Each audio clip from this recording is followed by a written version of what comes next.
साथियों, इसके पहले मेरा 3 वीडियो तुम लोगों ने देख लिया होगा और यह मेरा चौथा नंबर वीडियो है। इसमें हम त्रिकोणमिति का सूत्र निकालने जा रहे हैं। यह सूत्र 10th क्लास या ऊपर के विद्यार्थियों के लिए है और साथ ही साथ यह कंपटीशन वाले के लिए बहुत जरूरी सूत्र है। इसलिए इन सूत्रों पर तुम लोग ध्यान दोगे। त्रिकोणमिति का सूत्र निकालने के पहले हम एक चीज बताना चाहते हैं, उस चीज पर जरा ध्यान दोगे। मान लो 3 अंक है या अक्षर है A, B, C। हम इस तीनों में से कोई भी 2 ठो ले करके चलें और उसको बटे में सेट करें और देखें कुल मिला करके हम इसको कितने प्रकार से सेट कर सकते हैं।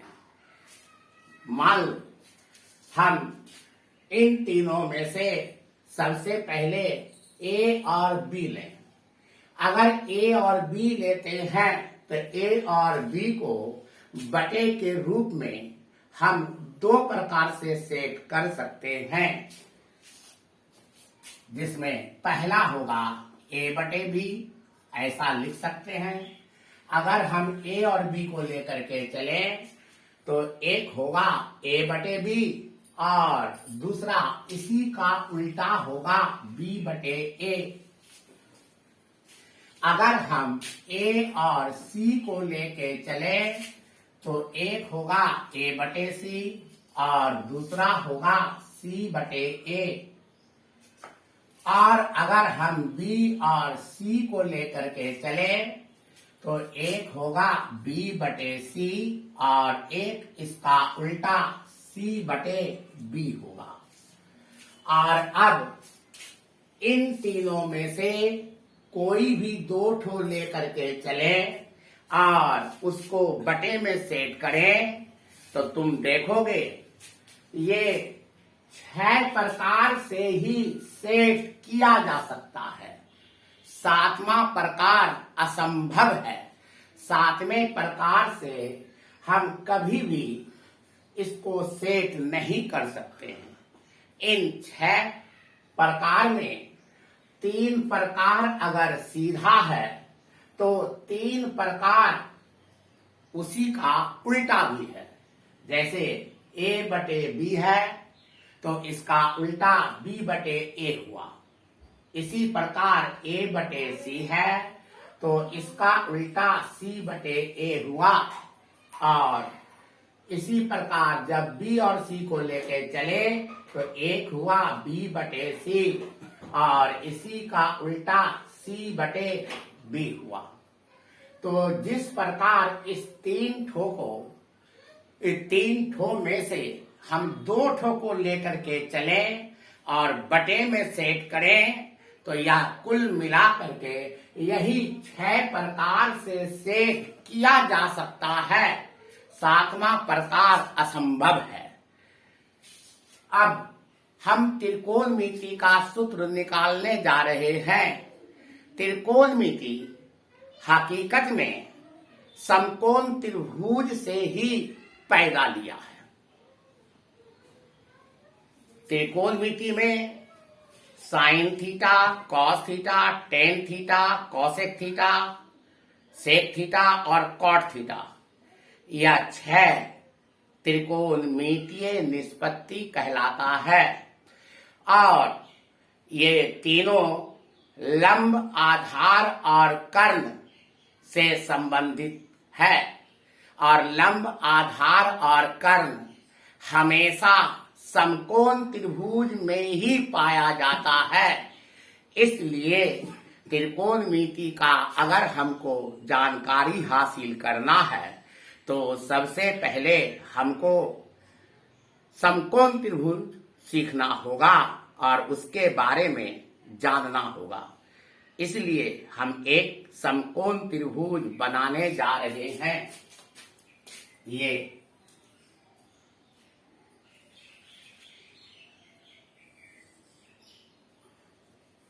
ए बी सी, मान लो ये कोण है 90 डिग्री। अब सामान्यतः लोग AB को लंब मानते हैं, BC को आधार मानते हैं, जबकि AC इसका कर्ण है। तो AC इसका कर्ण ये बिल्कुल फिक्स है। लेकिन जब त्रिकोणमिति में हम प्रवेश करते हैं तो इस स्थिति में यह लंब और आधार ये बदलता रहता है। ये लंब और आधार कोण पर निर्भर करता है। अब इस पर देखना है, कोण C के लिए AB लंब हो गया और BC आधार हो गया, जबकि AC कर्ण है। और कोण A के लिए BC लंब हुआ, AB आधार हो गया, जबकि इस कोण के लिए भी कर्ण AC ही रहा। तो इस प्रकार कोण C के लिए AB लंब होगा और कोण A के लिए BC लंब होगा। जिस कोण को लेकर के चलते हैं उसके सामने की भुजा लंब होती है और दूसरी भुजा ये आधार कहलाती है। और AC हमेशा कर्ण ही रहता है। इसलिए हम कोण A और कोण C में से कोई एक कोण निश्चित कर लें और मान लिया कि हम कोण C के लिए इस कोण के लिए लंब, आधार और कर्ण सेट करना चाहते हैं और ये भी माना कि कोण C या कोण थीटा के बराबर है। इसको लोग थीटा कहा करते हैं। तो अब समकोण त्रिभुज ABC में कोण थीटा के लिए ये कोण थीटा फिक्स हो गया। इसी कोण थीटा के लिए लंब हो जाएगा AB ये लंब हो गया, जिसको अंग्रेजी में परपेंडिकुलर कहा करते हैं। कोण थीटा के लिए BC आधार हो गया, ये हो गया आधार, जिसको अंग्रेजी में बेस कहा करते हैं। और AC हो गया कर्ण, इसको अंग्रेजी में हाइपोटेनस कहा जाता है। इसीलिए लंब को प्रायः लोग छोटी b से सूचित करते हैं, आधार को छोटी b से सूचित करते हैं और कर्ण को छोटी s से सूचित करते हैं। अब जिस प्रकार ABC में से हम दो ठो लेकर के चलते हैं और इसको बटे के रूप में सेट करते हैं, तो यह कुल मिलाकर के 6 प्रकार की चीज प्राप्त होता है। इसी प्रकार समकोण त्रिभुज ABC में लंब, आधार और कर्ण ये 3 आइटम है। अगर इन तीनों को भी हम इन तीनों में से किसी दो ठो को लेकर के अगर हम इसको बटे में सेट करना चाहें तो इसको भी कुल मिलाकर के इसी की तरह 6 प्रकार से सेट कर सकते हैं, जिसमें 3 सीधा निकलेगा तो 3 उल्टा निकलेगा। अब तुम देखोगे हम ABC के स्थान पर अब लंब, आधार और कर्ण लेकर के चल रहे हैं।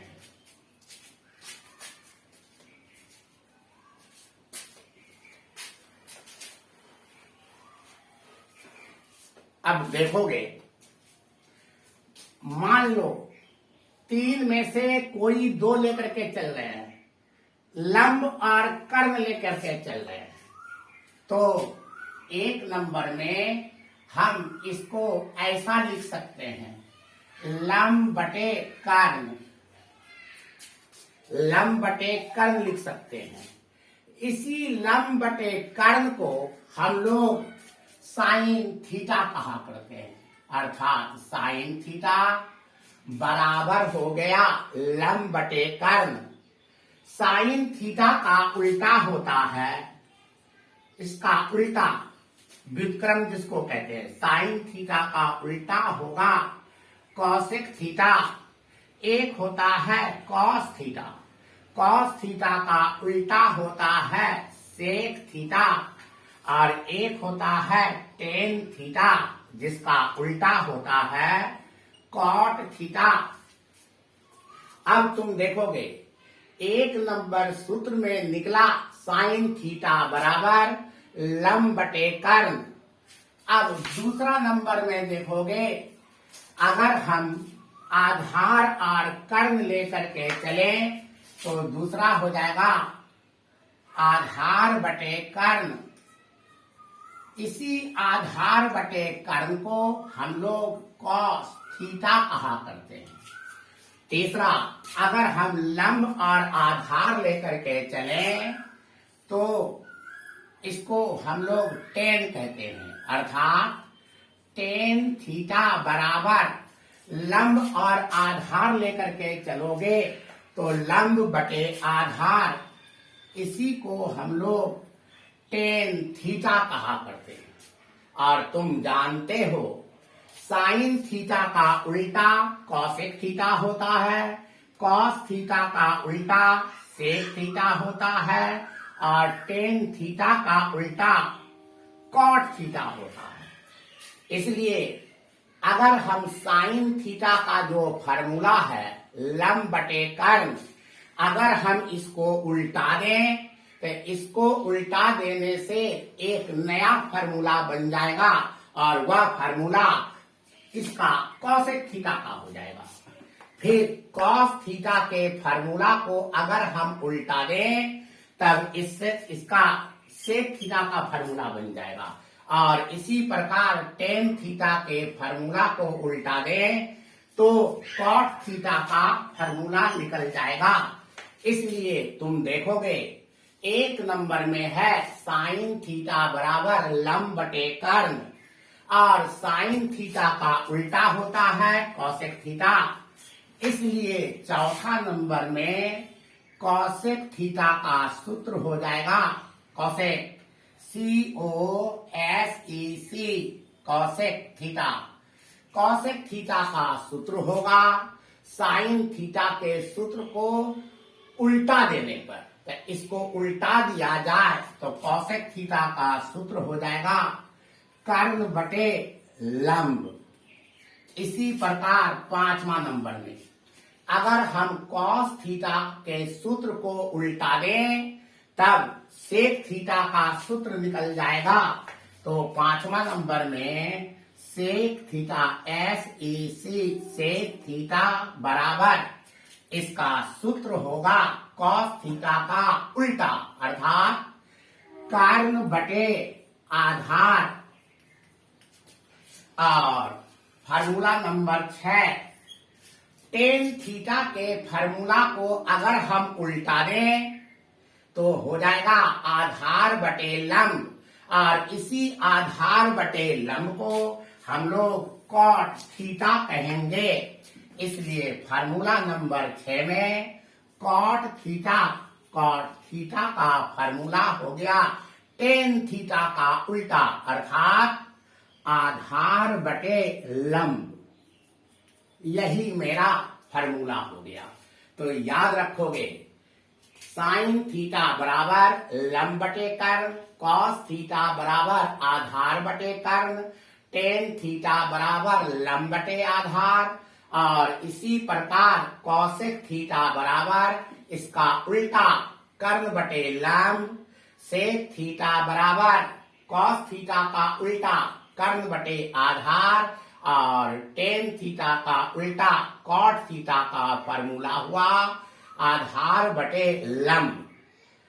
ये 6 फार्मूला में से अगर ये 1, 2, 3 नंबर फार्मूला याद रहे और इस तीनों का उल्टा याद रहे, तो इस स्थिति में इन तीनों के फार्मूला को उलटने पर शेष 3 का फार्मूला अपने आप प्राप्त हो जाता है।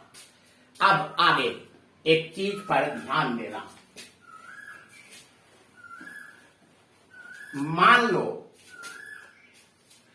मान लो कोई भिन्न लेते हैं, जैसे 7/10, और इसी को उल्टा दो तो ये हो जाएगा 10/7, और बीच में गुना का चिन्ह दे दो। अगर हम ऐसा करते हैं तो 7, 7 कैंसिल, 10, 10 कैंसिल, बराबर कट करके हो गया 1।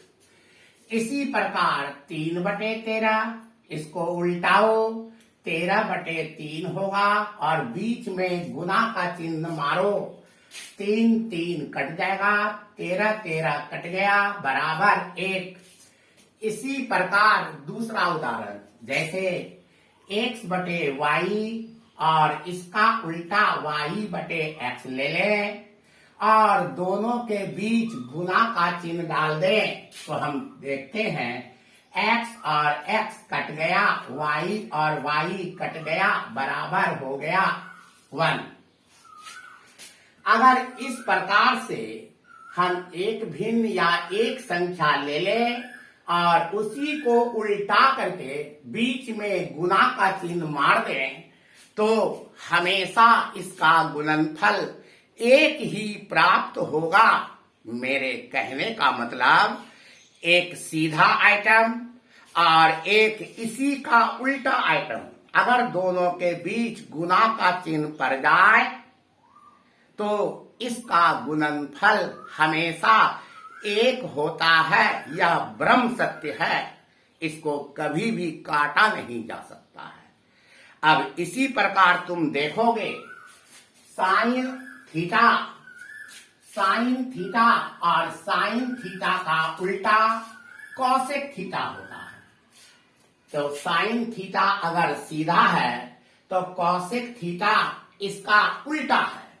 और अभी हम क्या देखा, सीधा को अगर उसके उल्टा के साथ गुना करते हैं तो उसका गुणनफल हमेशा एक प्राप्त होता है। अर्थात हम कह सकते हैं कि सीधा गुना उल्टा बराबर 1 होता है, और सीधा गुना उल्टा बराबर 1 होता है। इसी बात को ध्यान में रखते हुए हम त्रिकोणमिति का और आगे का सवाल, आगे का सूत्र निकालने जा रहे हैं। देखो, हम जानते हैं कि सीधा गुना उल्टा बराबर 1 होता है, और हम ये भी जानते हैं कि साइन थीटा और कॉसेक थीटा दोनों एक दूसरे का उल्टा है।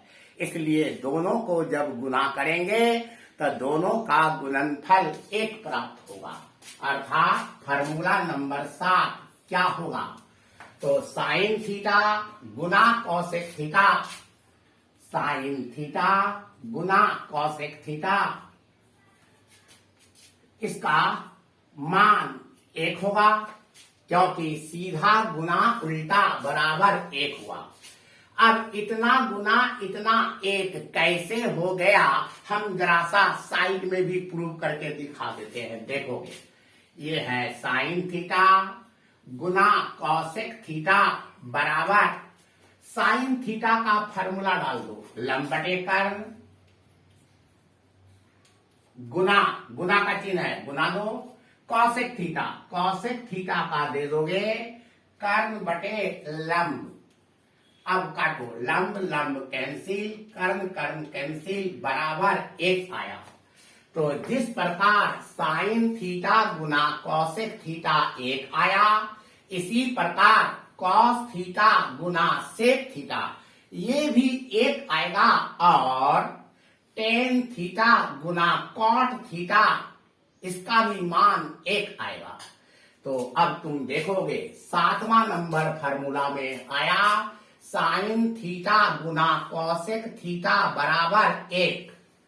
अब इसी से दो फार्मूला हम और निकाल रहे हैं। फार्मूला नंबर 8 तुम देखोगे साइन थीटा गुना कॉसेक थीटा बराबर 1 है।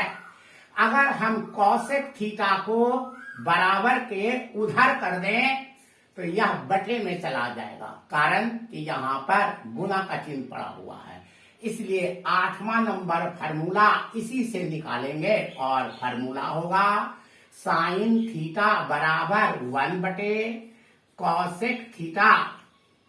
9वां नंबर फार्मूला भी इसी से निकलेगा। कॉसेक थीटा को इधर रखो और साइन थीटा को उधर भेज दो, तब ये होगा कॉसेक थीटा बराबर 1 बटे साइन थीटा। अब इसी प्रकार तुम जानते हो कि कॉस थीटा को सेक थीटा के साथ गुना करेंगे तो दोनों एक दूसरे का उल्टा है, इसलिए इन दोनों का गुणनफल भी 1 के बराबर होगा। और इसीलिए हम इसी प्रकार इससे भी सूत्र को आगे बढ़ा दें तो मेरा 10वां नंबर सूत्र हो जाएगा कॉस थीटा गुना सेक थीटा बराबर 1। तो लिखोगे कॉस थीटा गुना सेक थीटा बराबर 1। 11 नंबर ठीक इसी के जैसा अगर सेक थीटा को उधर कर दें तब ये हो जाएगा कॉस थीटा बराबर 1 बटे सेक थीटा। और 12 नंबर में होगा अगर कॉस थीटा को उधर कर दे और सेक थीटा को इधर रखें तो ये हो जाएगा सेक थीटा बराबर 1 बटे कॉस थीटा। अब टेन थीटा और कॉट थीटा ये दोनों बच गया। हम जानते हैं ये दोनों भी एक दूसरे का उल्टा होता है, इसलिए इस दोनों को भी गुना करेंगे तो इसका गुणनफल 1 के ही बराबर आएगा और उसको हम फार्मूला नंबर 13, 14 और 15 में डालेंगे। इसलिए फार्मूला नंबर 13 में आ गया टेन थीटा गुना कॉट थीटा। टेन थीटा गुना कॉट थीटा बराबर 1। 14 नंबर में कॉट थीटा को उधर कर दो, वह बटे में चला जाएगा और तब इससे एक नया सूत्र बनेगा टेन थीटा बराबर 1 बटे कॉट थीटा। इसके बाद 15 नंबर सूत्र टेन थीटा को उधर कर दो और कॉट थीटा को इधर कर दो तो ये हो गया कॉट थीटा बराबर 1 बटे टेन थीटा। ये 15 सूत्र निकल चुका। अब 15 सूत्र निकलने के बाद 2 सूत्र और है जिसको अभी सीखना होगा और 2 सूत्र में कौन कौन सा है वो देखोगे। अब तो हमको इसको मिटाना होगा। 2 सूत्र में एक सूत्र टेन थीटा का और है, इसका एक सूत्र और है और इसका कॉट थीटा का इसका भी एक सूत्र और है। इसलिए हम टेन थीटा का सूत्र होता है साइन थीटा बटे कॉस थीटा, वह कैसे हो जाता है इसको भी देखोगे। अब हम इन सभी सूत्रों को मिटा रहे हैं।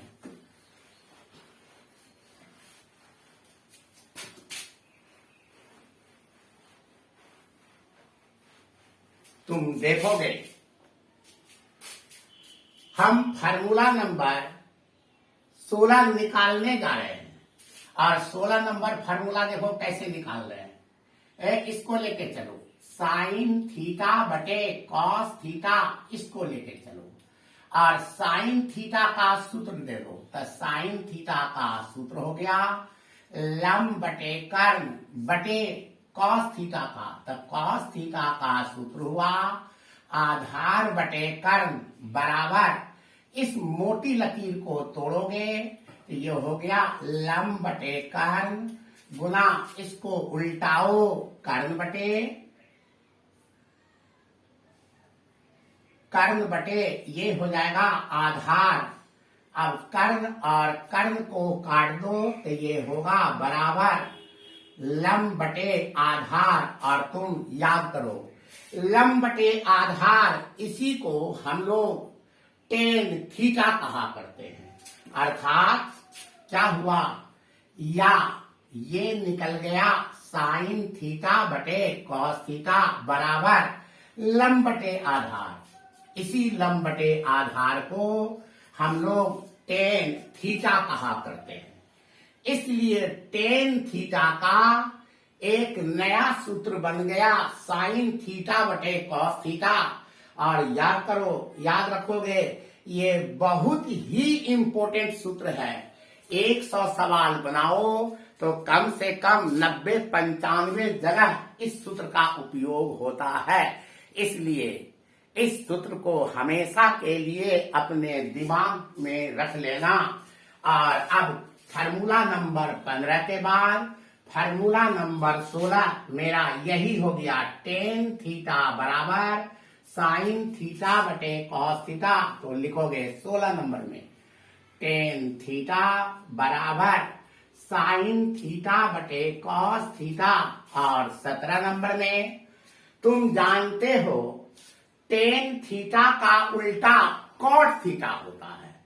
इसलिए टेन थीटा का फार्मूला साइन थीटा बटे कॉस थीटा को अगर हम उल्टा दें तो यह हो जाएगा कॉस थीटा बटे साइन थीटा। और वही टेन थीटा का उल्टा अर्थात कॉट थीटा का सूत्र बन जाएगा।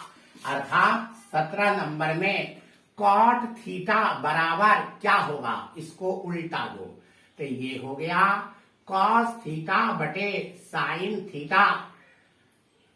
आज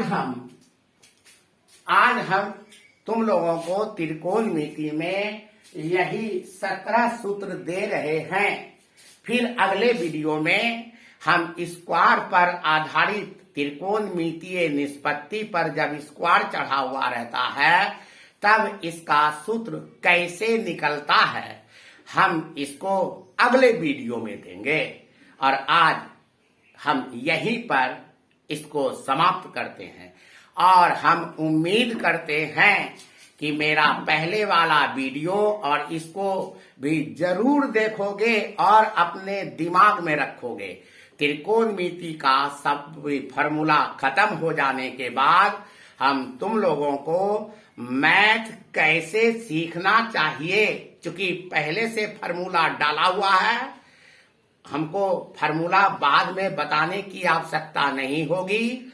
उसके बाद कंपटीशन का विद्यार्थी हो या क्लास का विद्यार्थी हो, हर विद्यार्थी को हम स्टेप बाय स्टेप लिखा देंगे कि कौन सा चीज पहले पढ़ना चाहिए ताकि मैथ तुम्हारा बुलंद हो सके। और आज हम इतना सा ही बता करके छोड़ रहे हैं और अगले वीडियो का तुम लोग इंतजार करोगे। बस आज यहीं तक।